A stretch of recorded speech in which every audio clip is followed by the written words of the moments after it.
Hey Chili Heads, welcome back to Red or Green and happy Halloween. We are so excited to have you here today. We're actually gonna make the ultimate Bloody Mary for Halloween. And this is actually a great dish for brunch, or just on a Sunday if you have hair of the dog. So we're excited to make this with you. We're also going to make red chili a couple of different ways. So we do have videos on the channel that show you how to make red chili with powder and with chili pods.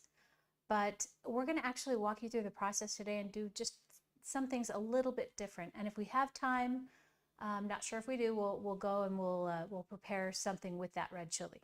So let's start off by making the ultimate Bloody Mary. And so what I have here is, a lot of stuff. We have some tomato juice, Worcestershire sauce, we have some extra hot horseradish, Tabasco, some olives. I made some chili lime salt, and that's what we're going to put on our glass. And my secret ingredient here, and no judgment, is pickle juice. That's what's going to take this over the top. And then of course we're going to put our garnishes. We're going to put some jalapeno, some lemon, and some celery. So let's get to it. All right. I'm going to start by cutting up this lemon just so I have it ready. And I would love to hear from you. I mean, what do any of you have like a secret ingredient for your Bloody Marys? Is there something special that you like to put in there that takes it over the top? All right, so what I'm doing here is, again, I'm just cutting up some lemon, so we've got that ready to go. I have a shaker here. If you don't have a shaker at home, you could certainly use a jar, whatever you'd like. We're going to put some ice in here. We're going to add our tomato juice and all of our ingredients, and we're going to shake it up, and then we're going to pour that into a salt-rimmed glass with all of our garnishes. So what I'm going to do right now is I'm going to get some ice.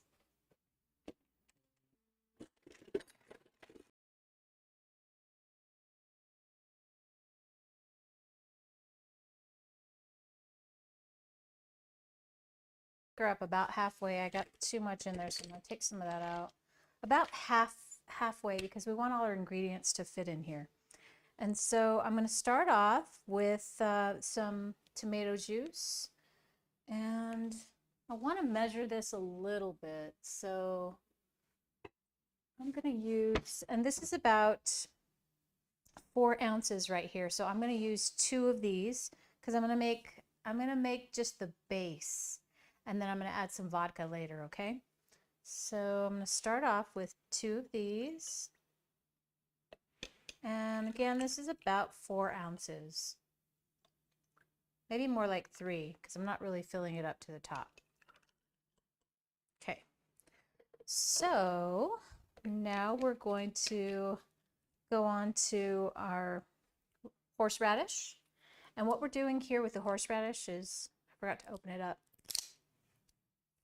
is we're going to put just about, I don't know, 1/8 of a teaspoon, not a whole lot, but we do want to taste it, just about 1/8 of a teaspoon. And we're making 2 here, so I'm going to put a little bit more. Okay, so we've got our horseradish. Now we're going to put some hot sauce. And with the hot sauce, we're really just going to add about 10 dashes. We want it hot, but not too hot. You want to be able to taste all the flavors in there. And sometimes if you put too much hot sauce, it'll kind of mask the flavor of the Bloody Mary. Okay, so now we're going to put our Worcestershire sauce in, and I'm going to go ahead and put a 1/4 teaspoon, so 1/8 of a teaspoon for 1, but we're going to make 2 here, enough for 2. So I'm going to put 1/4 of a teaspoon. And Worcestershire is very strong, so don't put any more than that. All right. So, couple of things here. We're gonna take our handy dandy pickle juice, and I'm actually, and this sounds like a lot, but it really, really enhances the flavor. I'm gonna actually put a whole tablespoon in there. Okay.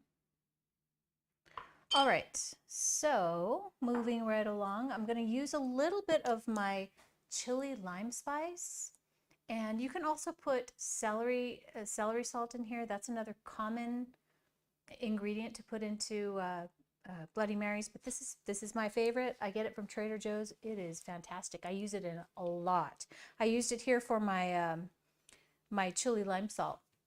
So I'm going to add just a few shakes in there. About 1/4 of a teaspoon. Okay. All right.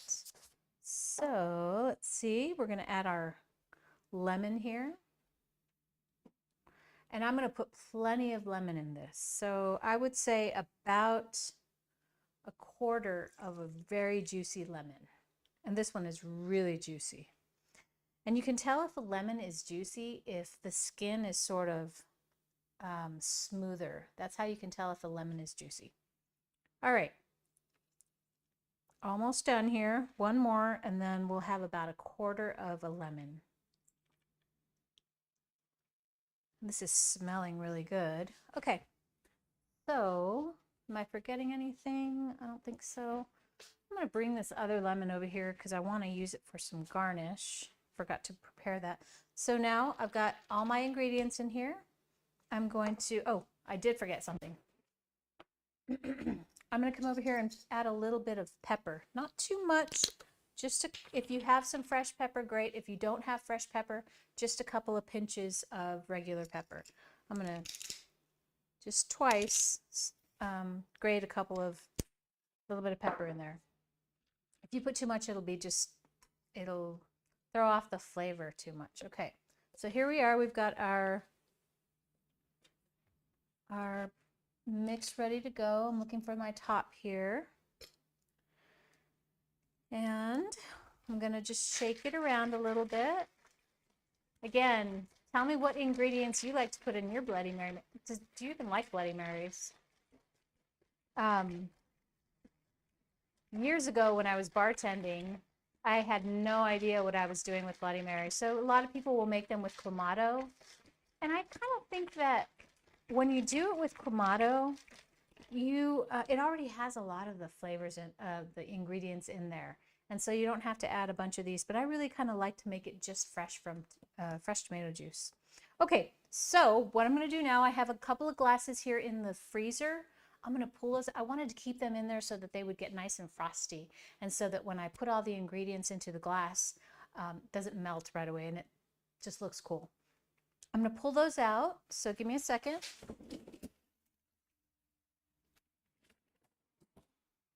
And see how frosty it gets? Yeah, it's a good way to keep your beer or your drinks cold, even if it's just a soda. Okay, so I'm going to take the tomatoes I used here, and I'm going to just salt the rim.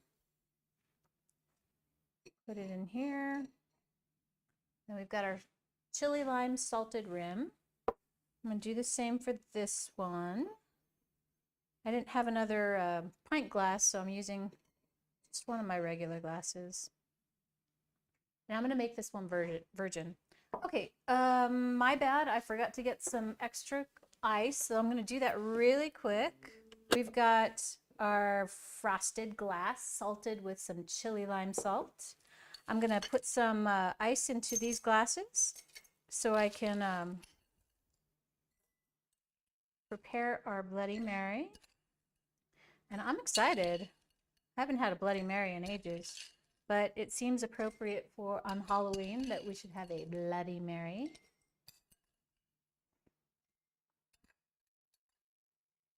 So tell me, I want to hear from you.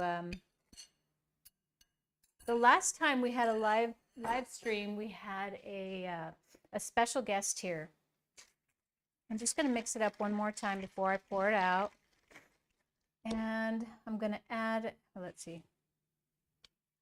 I'm going to go ahead and pour it. Whoa, it's pretty full. So here we go. We've got our Bloody Mary mix. Okay. And to this one, I'm going to go ahead and add an ounce of vodka. But this one, I'm not going to put anything in because I'm going to give it to my daughter. So she doesn't want any vodka in there. But do you all like to make Bloody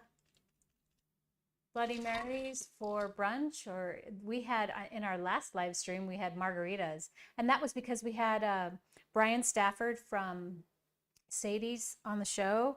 And we're hoping to bring you some more New Mexican chefs from local restaurants here in Albuquerque. That's coming up. So stay tuned for that. Okay, so here's what I'm going to do. I'm going to take my celery stick, which I have over here just prepared and ready in some ice so that we keep them cold. And I'm just going to mix that around. I'm going to use that to mix it around. And it's also our garnish, right? So here we are with that. I'm going to also garnish it with a jalapeno. I'm just going to cut the side of the jalapeno so that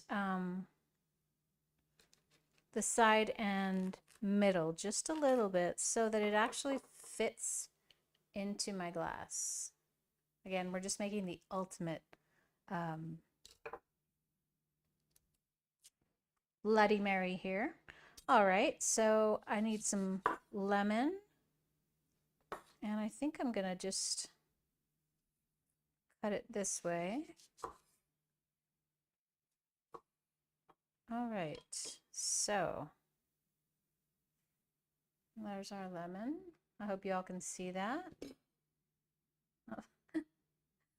My shaker's making noise over here. It's Halloween. It's kind of weird.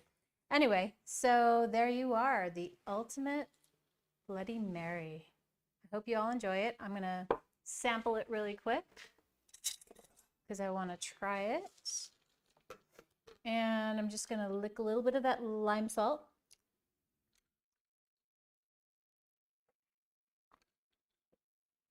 Oh, that is fantastic. I know you think the pickle juice is probably a strange ingredient, but it really, really makes a difference. All right, so we're good here. I'm going to set this off to the side. I'm going to give you yours here. So we have 2 viewers Okay. who have commented. Yay. Susan is looking forward to the chili recipes. Okay. And Edward Bodell says he prefers Bloody Marys for brunch. Yeah, definitely. I think we're still in brunch. Could be. Awesome. Well, thank you so much for the comments. I'm going to clear some of this out of the way, and then we're going to make some red chili. We're going to start off with a red chili powder, and then we're going to move on to making some red chili caribe. And that just is, we're going to take these fresh chili pods. I bought this this ristra over at the farmer's market not too long ago, and I've had it hanging in my front porch. And I don't know if you can see this, but some of the chili pods are starting to turn white, and I think it's because they've been in the elements. It's rained and stuff. So I really want to save the chili, and so I'm going to go ahead and blend it up. I won't blend it all up today, but I'm going to show you how to do at least a quarter of this, and we're going to blend it up and make this beautiful chile caribe. So let's see, let me take some of this out of here. If you'll give me just a minute, we'll get started. Okay, so as I said, this is the ristra I bought, I would say about a month ago at the Fruit Basket, and I've had it hanging in my front porch. And because it's rained and we've had some funky weather, it's starting to turn white, and I'm worried about it. And I really want to make this chili because this is a ristra from San Felipe Pueblo, and they have some of the best red chili around. So I really don't want to lose this ristra. So that's why I'm going to go ahead and prepare it. I'm not going to use the entire ristra today. I'm going to use about 1/4 of it.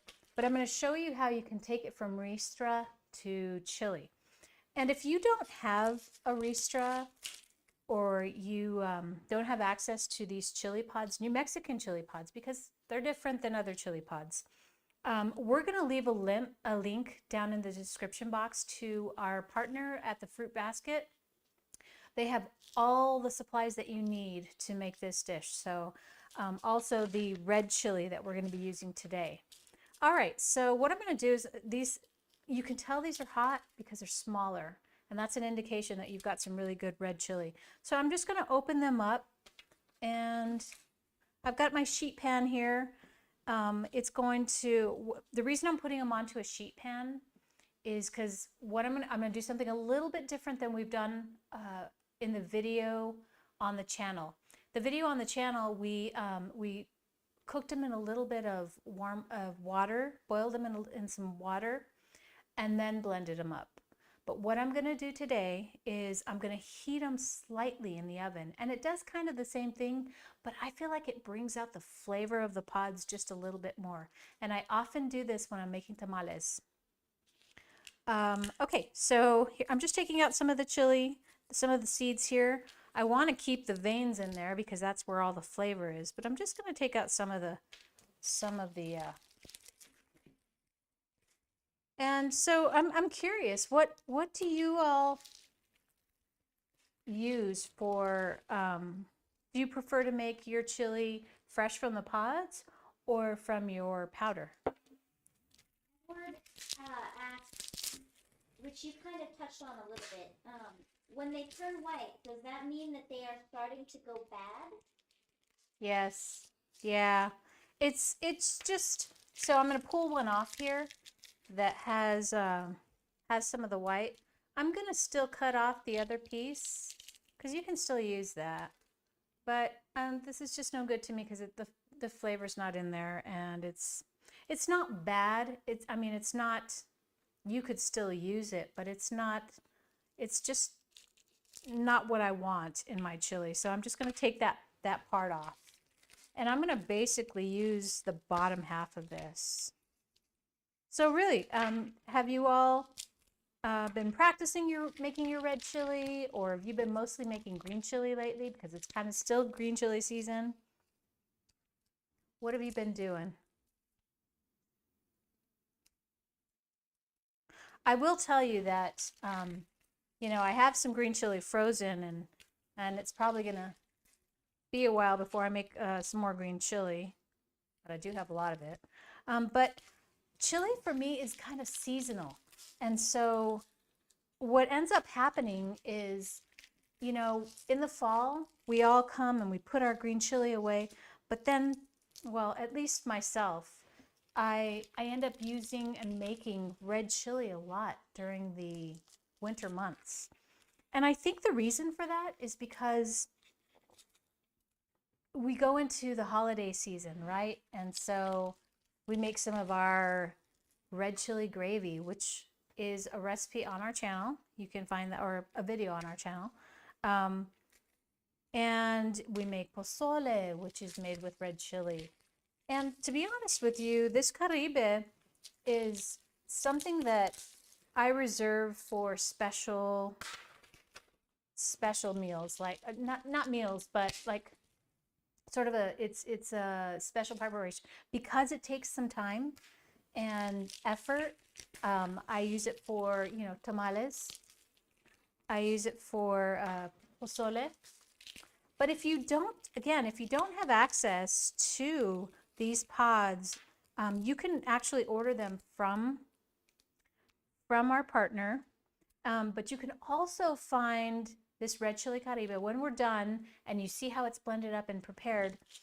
We also have some, you can buy it frozen.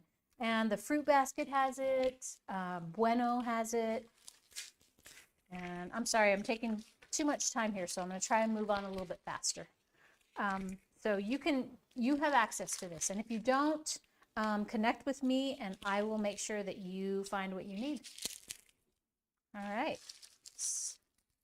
Go ahead. Susan in the comments said, my grandmother came from Mexico and she taught me both ways. It depends on the time I have. You're absolutely right, Susan. And this chili is telling me that it's hot because I'm starting to cough and it's just dry chili. So it's just some of the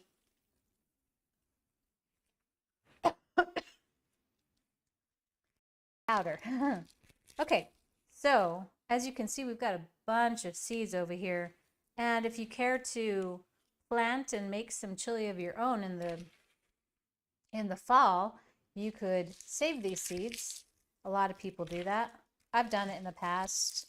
I've never really been successful at growing green chili. It always does something weird, and that's the thing about chili is that it's kind of an art. You really have to have some skills to grow it.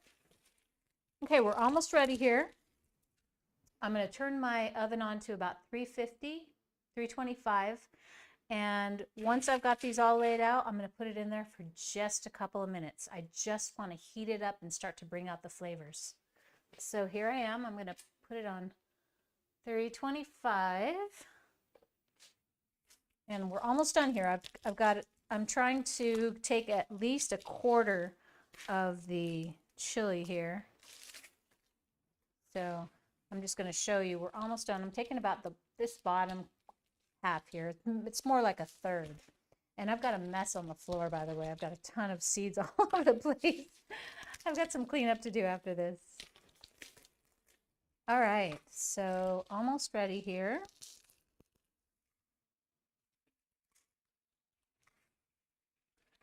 So one of our watchers said that she's from Mexico. Where's she from, Mexico? Where are you from? What part of Mexico?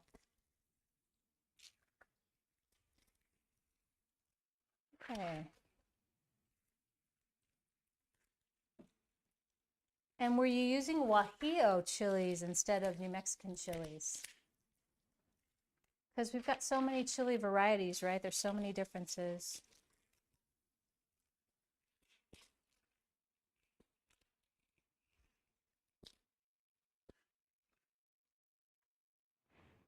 All right, so I'm just going to show you. I took off about just the bottom half here. And see, I've got a nice big mess here. So I'm just going to set this over here.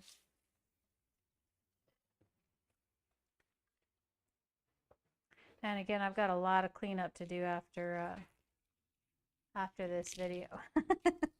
Okay, so I'm just going to show you here what I have. Take that out because that looks gross. And this is what I have. I have some red chili pods that I've taken most of the seeds out. There's still some seeds in there, and that's okay. But I want most of them out, and they're all right here. And so I'm going to take this and I'm going to put it in the oven for about just 2 to 3 minutes. And I'm going to really watch it carefully because I don't want to burn them. I just want to heat them up a little bit, soften them slightly. This is another method. As I said on the channel, we have a video on how to make red chili caribe, but we boil the pods in that video. But today we're gonna heat them up in the oven, which is my preferred way to do it. So, okay, here we go. Just gonna put them in there for a minute. And meanwhile, I'm gonna get this cleaned up so I can, well, I'm just gonna put it over here. So that we can actually prepare the chili. Okay. In what instances do you use red chili powder sauce versus red chili caribe for someone who might not know? Well, and like I said, what we do, don't let me burn that. A couple minutes. So, like I said earlier, we, for me, I usually make red chili caribe for tamales or pozole. When the only time I really use red chili powder is when I'm making huevos rancheros on a Sunday morning, or I need to make a quick chili beans. which, you know, today I'm going to show you how you can make some chili beans really quickly if you have that chili prepared. So oftentimes if you make huevos rancheros in the morning, you're going to have some beans and some chili left over. So it's a great time to put those two together and have some beans, chili beans for the week. So I'm going to check this. I don't want to burn it. And one more minute. I want to start just barely smelling this. And so thank you all for staying with us. This kind of, you know, I mean, when I was younger, I can remember when I was preparing for this live stream, I was thinking about when I was first learning to make red chili sauce. And I learned with the powder first. And so my grandma taught me. I remember just throwing some powder in some water and just trying to boil it, and I had no idea what I was doing. But my grandmother was very patient and walked me through the process. And I find that a lot of people, even though this is a little more difficult to do, making the caribe, a lot of people struggle with making it with the powder. So I'm going to get this out. Okay, so what I have here is I just pulled them out of the oven, and see how they're kind of nice and soft. They've softened up a little bit. And I'm going to take and add some water to my blender. And then I'm going to go ahead and add my pods directly to my blender. And then I'm going to add some water. And I'm not going to be shy. I mean, I know it seems like a lot of pods, but we're going to go ahead and add all of the pods in here. Let's see. Okay.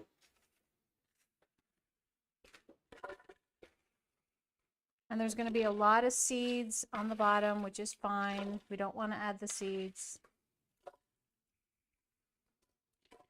All right, we have a question from Joseph Christine. Oh, okay. Can you freeze the caribe once it's made? Yes. Yes, you can. So you can, the caribe itself will stay in the fridge for about 7 days before you prepare it.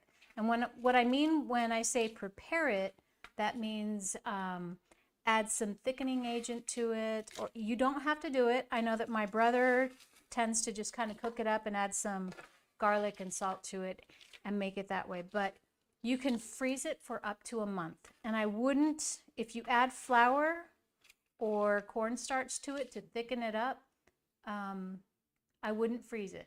So freeze it before you add anything like that to it. Okay, so here we are. We've got all of our pods in there. I'm going to put it back over here. And we're going to add a couple of things to this. First, we're going to add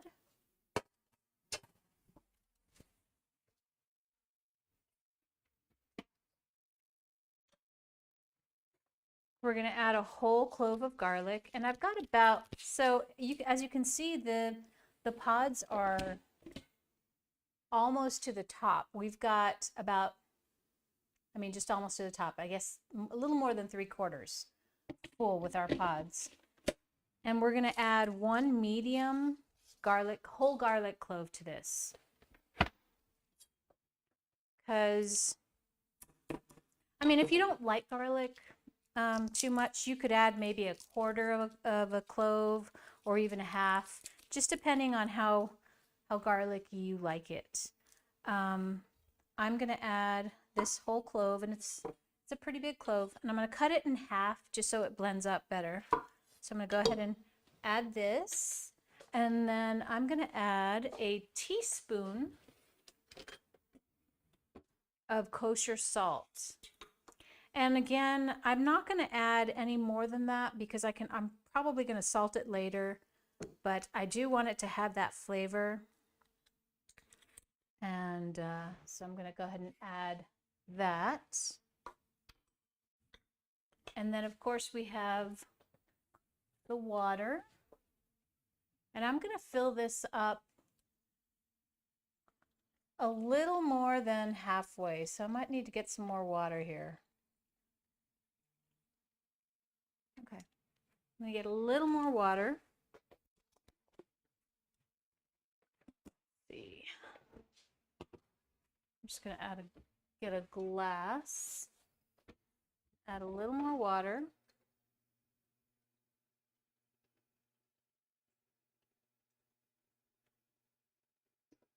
And you really want to use some filtered water here. It just makes for a cleaner batch of chili, right?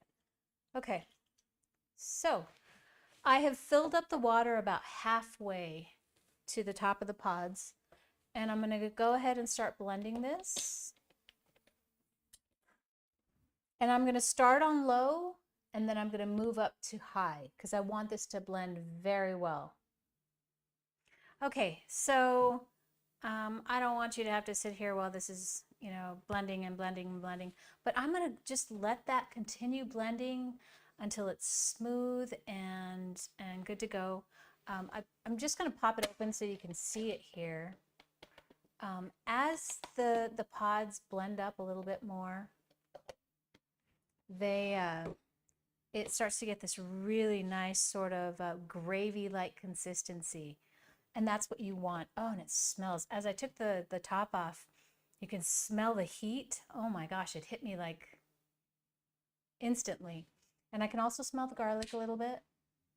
I'm just going to lean this over so you can, oh my God, it smells so good. So you can see this. I don't know if you can see this. Are you able to see this? Okay, let's see. I do want to blend this some more because it's going to thicken up a little bit more, but I just want to show it to you. So that you can see where this is going. Once this is all blended up, we're going to, I know we're running low on time, so I just want to make sure that we have time to make our red chili powder. So once this is all blended up, you can put it in jars and put it directly in the freezer and use it any other day. Or you can prepare it right away. And what I mean by prepare is heat a little bit of oil, a little bit of flour, and add your red chili sauce, and it'll thicken up and make into this beautiful enchilada sauce to top your burritos, whatever you want to use it for. But we're running a little bit low on time, and I do want to show you how to make the red chili powder. But so I'm going to leave this here, and I'm going to continue blending this up here in just a little bit. So what I've got is I'm going to bring I'm just going to clean up my space a little bit here so I can move around. All right, so what we've got here is our little handy dandy saucepan, and I'm going to light this up, and we're going to make our red chili powder. Now the red chili powder that I'm using here is one that I buy every year, and it's from Chimayo, and the flavor on it is fantastic, and it's really the only one that I use, and it's got some great flavor because of that. But you can buy this red chili powder from the Fruit Basket. Again, if you don't have red chili powder where you live, we're gonna link to this in the description box below after, so don't worry about whether or not you have access to it. Also, I know that I didn't give you the exact ingredients on the water for the red chili caribe, but I will definitely put the exact ingredients in the description box below, and you can always find the recipe down below after our videos, okay? So don't stress if you don't know exactly how. Just watch the preparation part of it more than anything, okay? So let's get started. All right, so what I need here is my tablespoon, and this is something that I've been making for years, so I don't really measure as much as I used to, but I'm gonna light our stuff here. There we go. Okay, and what I'm gonna do is I'm gonna add 2 tablespoons of oil.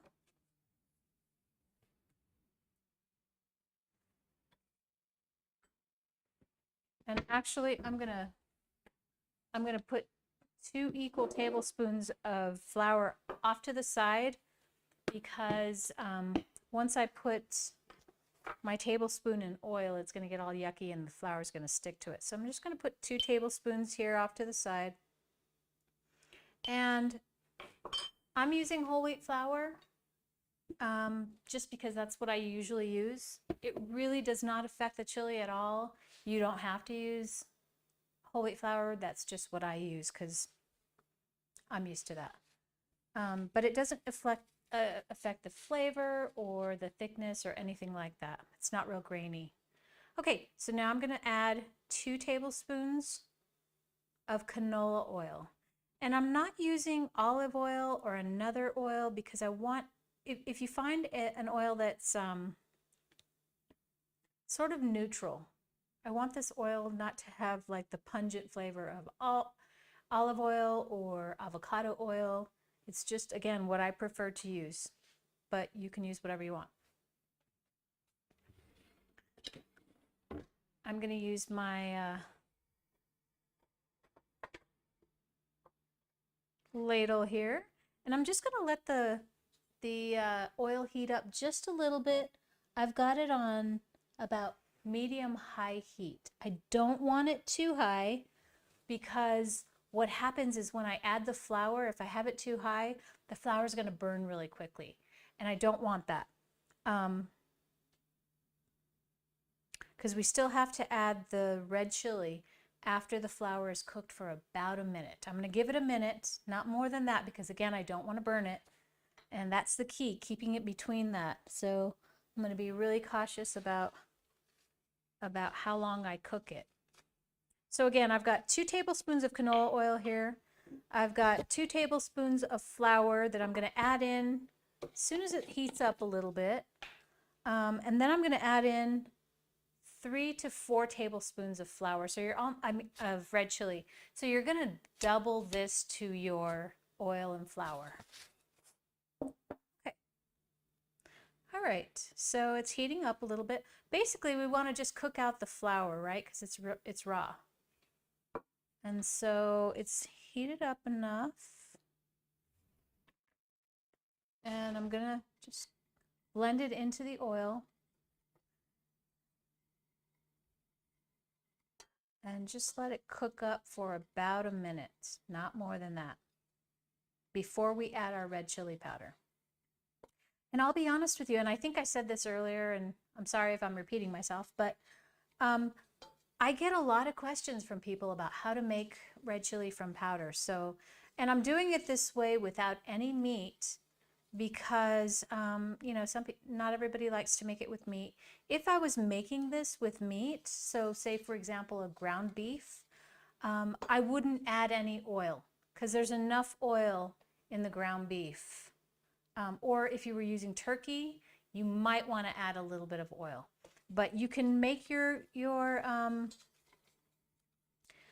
chili with ground beef or ground turkey, ground chicken, whatever you want, pretty easily. But if I was using ground beef, I wouldn't add any extra oil because there's already some oil in the ground beef that is going to soak into the flour pretty quickly. All right, so this is almost ready. Just another minute. And then I'm going to go ahead and add in, again, I'm going to add in 3 to 4 kind of heaping tablespoons. And just looking at my flour base here, I'm going to go ahead and add 3. And they're kind of heaping. I don't know if you can see that. All right, so there's that. Now I'm going to stir it all up. And now I'm going to cook it for just another minute. Because again, I don't want to burn the chili. Because if you can burn red chili, seriously. All I want to do is toast it up slightly to bring out the flavors and mix it in with the flour. And I need some water, so let's see if my hand helper will get me some water. Thank you. All right, so it's looking great. Just water, yeah. And right now I can smell this red chili powder. It's toasty, it's smoky. inexplicable. It's so hard to describe the way this smells, and you've got to do it yourself to know. One thing about red chili or even green chili is that it's all kind of a learning process. As I said, when I first started making red chili, I didn't know what I was doing. I just added some red chili to water and tried to boil it up. I thought I knew it was terrible. And so as time goes on, and what I've got here is some just filtered water, cold water. And I'm going to go ahead and add that in.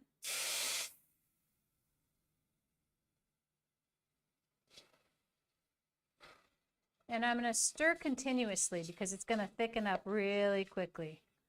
I don't want it to thicken up without me stirring constantly. And in just a minute here, I'm going to go over and get my whisk. But I've made this so many different times. Sometimes I use a whisk, sometimes I don't. But if you're making this for the first time, definitely use a whisk. Okay, and I'm just going to start off with that. I'll add the rest of the water in just a minute. I'm going to grab my whisk.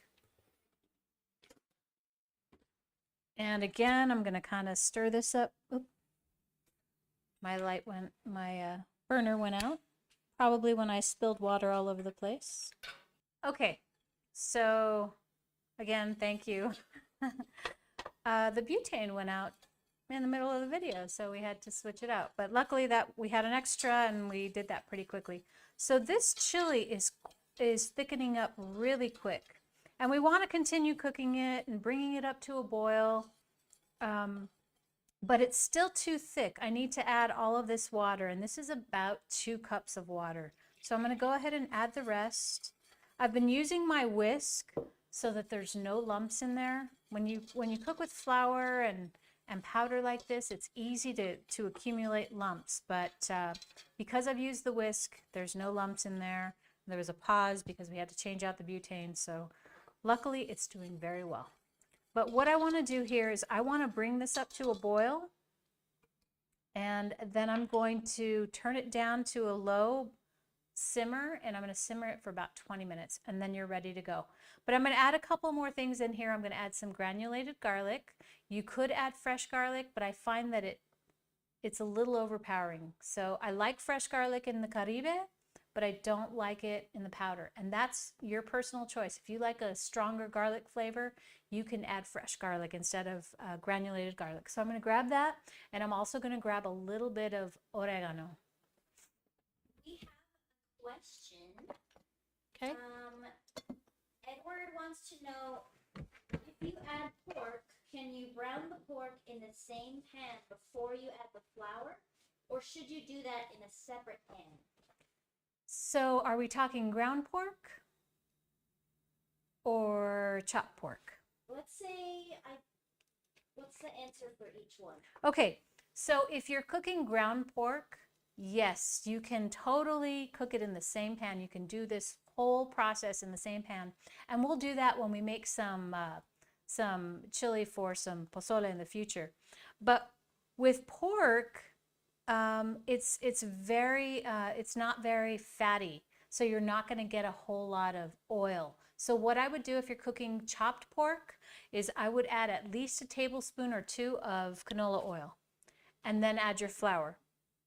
If you're using ground pork, the exact same thing. You're going to need to add some oil, and then you add your flour, cook it for, cook your meat until it's almost done, then add your flour and cook for a minute. This is starting to heat up. Then add your chili powder and go through the same process that we're doing right here. Okay, so this is coming up to a boil and it's thickening up nicely. I'm going to have so much red chili, I'm not going to know what to do with it. Actually, I'm going to make some chili beans. Okay, so I want to add about a half a teaspoon of, again, granulated garlic. That's what I prefer to use for red chili powder. And that's all your preference. If you would like to use chopped or fresh garlic, you can totally do that. Oh, I also need salt. Okay, so now I'm going to add just a pinch of Mexican oregano, and this is fresh dried Mexican oregano, and it's very strong.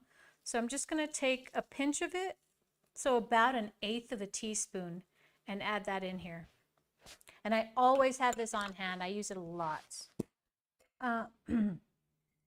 This chili is really strong and smells so flavorful. Okay, so I need some salt here. And so I'm going to grab the salt. And what I'm going to do is I'm going to add about a teaspoon of salt. And the reason I'm only going to add a teaspoon is because I can always salt it more later, but that's all I need right now. And so I'm just going to use my hand. This is about a teaspoon. I'm going to add that in there. Okay. I'm down to the last bit of my salt. So about a teaspoon of salt. It's all cooking up, boiling up nicely. There are no lumps because I'm using my whisk, which sometimes I do, sometimes I don't. It just depends on how fast I am to catch and stay stirring the sauce before it has a chance to accumulate any lumps. I would suggest using your whisk because especially if you're just starting out, you want to make sure that there's no lumps in there because it just ruins a chili if it accumulates any lumps. And I find that when I make it with meat, the lumps don't really accumulate. So I don't know what the difference is with that, some sort of scientific thing there, I'm sure. But yeah, you don't really accumulate too many lumps if you're using ground beef or pork or whatever. Okay, so it's boiling. I want this to cook for about 20 minutes. I know you don't have 20 minutes to hang out with me and see the end product, but I'm just going to turn that down so that it's a low simmer. And again, I'm going to let that cook for about 20 minutes. And that's it. You can make this red chili very easily. Again, I'm going to leave all the exact ingredients in the description box below, and we do that with all of our videos. So we do have a blog that we put house all the videos. So if you need to go and reference them, you can always find them on the blog. We have one last comment before we head out. Keith Barkley said, "I love your shows. I have learned so much from you. Thank you." Yay! That makes me feel good. Thank you so much for watching. We are so excited to bring, more videos. We're really enjoying ourselves here, and thank you all so much for watching. We will have another live stream at the end of November, and we're hoping to have another, as I said, one of our local restaurant chefs come in and prepare some dishes for us so that you can see there are so many different ways to make all of this. I'm sure there are many of you out there that make red chili in a different way, but we're all learning from each other, and let's stay in touch. If we're not friends on Instagram, definitely check us out on Instagram. We're always posting recipes there, and we will see you next time. Thank you so much for joining us.